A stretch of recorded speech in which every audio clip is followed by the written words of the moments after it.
Our disappointment and concern is profound. That is from Visa. Try this one. We have repeatedly expressed our concerns. That is from Coke. That's from Coke. They spoke. Coke, yeah. Coke. FIFA's top sponsors, what it calls its partners, they have a problem. It is not necessarily a new one. Bloomberg's Aaron Riccadella joins us from Frankfurt.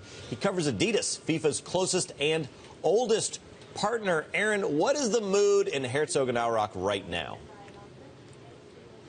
Hey, Brendan, thanks. So I'm based here in Frankfurt, not all that far from Adidas headquarters in Bavaria. Yep. Adidas is this company that has, as you know, this really long history that's tied up with World Cup soccer, which is the premier product of FIFA. They go back decades with the World Cup. It's tied into their identity. They have a CEO, Herbert Heiner, who used to be an amateur soccer player who's involved in professional soccer. Yeah. They tie their whole identity with performance in soccer shoes. They need this exposure. At the same time, you know, for years there have been, of course, these allegations swirling around FIFA. You've seen the sponsors, led by Adidas and others, kind of look the other way on things, and now you're seeing some tougher rhetoric.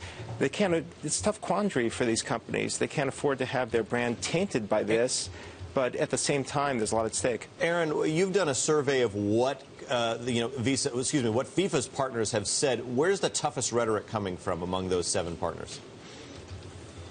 Well, we've seen Visa, as you said, come out pretty strongly overnight. Visa, the credit card company, has been a long time top sponsor of the FIFA World Cup, and they said they expressed profound disappointment in what's happening. But I think almost to a company, you know, as you run down the list, which is in my story, Visa, Adidas, Coke, and some others like McDonald's and Bud, they're all talking about needs to be held to high ethical standards.